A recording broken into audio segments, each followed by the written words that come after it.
What's going on? It's Justeeni here. Everyone knows that Aquarion is the best tribe for continents. It's just a simple fact of life that you have to accept. Or do you? What if Imo's actually the best tribe on continents? Well, yeah, I have gameplay on continents. I'm going to show you some games. This one's against Udrik. For some reason, when I was trying to find some games, like almost everyone was Udrik. But we're going to see the power of Imo against the greediest tribe in the game. And you can outgrade Udrik sometimes, but this isn't the best spawn for that. It's a little too slow economically, and I have a coastal capital, so I decided to go with a different approach. This is kind of a way of punishing the Udrik greed. Normally with Aquarion, you can do it by getting in the water, and guess what? You can actually do this with Imo too. So they do their thing, I'm doing my thing. I have a bunch of stars. I get sailing. I'm just going to go in the water. One weakness with Udrik is they are always slow to the water, so if you go in the water, rest assured you're going to be able to get all the starfish and stuff and keep it. And a nice thing about Imo, and why they're really good at going into the water, especially compared to Udrik, is Philo. Yeah, if you want sailing, congrats, it's cheaper. Navigation, a very important tech. Congrats, that's cheaper. Ramming, dirt cheap. Aquatism, if they're fighting back, also very cheap. Strategy, like you need a lot of techs for the water, and Aquarion can just do that. Now they're doing their thing. I kind of misplaced my mindbender, so it died. And yeah, I'm just using my rafts, not really upgrading to scouts because it's kind of expensive. Getting strategy, getting the defenders going already. And they're going to be upgrading, going for math and all that. I got a farming rune, which is completely useless. But okay, I guess. But I'm out expanding, and with the power of philosophy, you know, I love my philosophy. And a tribe that starts with philosophy is going to be pretty good, right? They have their math going, setting up for the potential trade. But yeah, I'm expanding really fast. I'm denying them the city because I can. Get this upgrade here. And I can eventually work towards Eye of God, actually. Because again, I'm just expanding so well, getting a bunch of defenders. They're trying to pressure here and be annoying. I get more starfish, ramming, so I can siege their capital. I am just letting them siege this. I get aquatism pre-cap again. The dirt cheap techs coming in clutch. They do get the siege, which is a bit annoying, and they get the giant push on the capital. So yeah, and they're expanding to this other village. A little scary, but I have disrupted them from trade. They have roads, but they have to play a bit of defense instead of going for trade. So already that's nice, and I'm going to be able to win the water. I don't have a giant, like, at all. I didn't go for meditation opening because I felt like it might not work here, and my instincts were correct. But aquatism rammers, no need for giants.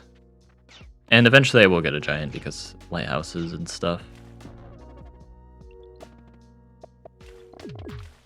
But like just having this big tech advantage, like they're about to get trade. But now I go for another Zeech just to be annoying. They resign on the spot. This giant is gone. This warrior, sure. Get the lighthouse there. I'm going to capture the city, get the port. Hooray. Now I get my first giant on turn 15, but I've already won the game from that point. Again, just this superior water control because I can afford all these techs super easily and quickly. Super awesome, but I'm going to cut to another game. Alright, so what if the opponent is Aquarion? You know, the best tribe on continents, trademark. Yeah, I'll just show what happens. And in this case, normally with Imo, you just go math markets, but I actually don't have math markets here. So I go meditation opening because I felt like it was going to work here, and sure enough, I'm correct. Because I always show the games where I'm correct, for plot convenience or something. But yeah, I get an Explorer rune, pretty garbage. The opponent also got an Explorer rune at the beginning. You know, check the replay. So like our spawns were kind of, I feel like, about equalish. And again, I do not have math markets here. They're terrible. But luckily I have smithery markets, so that's my backup. That's why I go climbing. And yeah, going greedy with Imo. Surely a good strategy. I go or... Oh yeah, orc precap is fine. And then, yeah, I move the Mindbender back, not going with the Convert in case they can, like, siege and whatnot, but I probably shouldn't have been worried about it.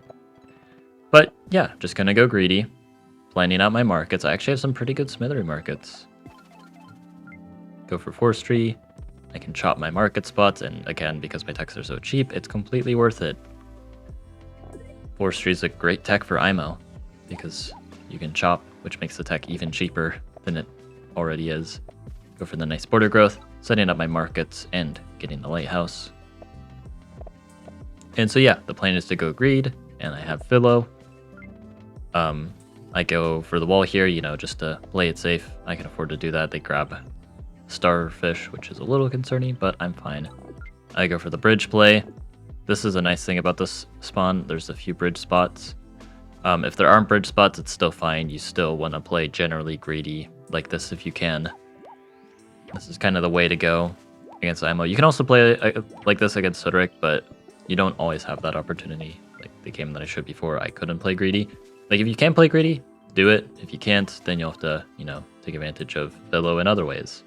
That's the nice thing about IMOs. They're pretty versatile. Even if their terrain is highly inconsistent, you still have ways of working around that. Now they're going for this attack, but I have the Mindbender on defense. And as we all know, the Mindbender is extremely good. We love Mindbenders on the Justeeni Lingueeni channel. There will most likely be a Mindbender in the thumbnail. And yeah, more upgrades, just picking workshop everywhere. I don't have fishing, so Explorer would not go very well. Getting some nice stuff there. Trade, it's pretty late, turn 14, but it's fine because, I mean, look at this tech tree. I'm doing pretty good for myself. Economy is booming. They go for the siege. Scary stuff. Kill my rider, but that's fine because they can't retreat. They kill my unit. Kind of rude. I can step on the village, get the lighthouse. Everything's going nicely. I get this nice border growth, again, setting up some beautiful markets. And I am going to be able to get the push, but even better than the push is if I manipulate this push direction by hitting here, it's gonna push here. And that's pretty good, you know. I'd say that's pretty nice. And then I push, and no. Okay, so I kind of messed up. I forgot if they don't have climbing, it doesn't work. If my Mindbender were here, which I could have set up last turn, because, you know, like, yeah. Oopsie daisies, little missed opportunity. Failing to get the content, but don't click away yet. There's still some clip farming to come. Because the opponent does not resign despite my markets here. Continuing to pressure this city now. If they can keep it, it actually is a little scary for me. But I am kind of counterattacking. They have archers, so they know what they're doing. But now I go for math. Now I am getting math markets. So I kind of lied earlier, but at the same time, the star of the show is going to be Smithery. I have another Mindbender here, which they can reach. Kind of. Well, they go for this Mindbender. Maybe they can't reach this one, actually. But you know what? Even though I couldn't get the last clip farm, I get an even better opportunity. Look at this play. Look at this. Pushing the crab over there, connecting some cities, getting the market. I know, the suspense. Grand Bazaar, push the Mindbender, double push. Convert, steal the crab, look at all these super units, and I win like that. Beautiful stuff. Grab a park, why not? 77 star per turn, with 7 stars remaining on turn 17. Holy moly. Absolute content. But yeah, thoughts? IMO maybe is one of, if not the best tribes. I know IMO is recognized to be a very good tribe, but they can rival Aquarion. And they beat Polaris. And they can beat Hudrick too. Like, a new top 1? Question mark, question mark. But yeah, hope you guys enjoyed. Like and sub, and have a good one.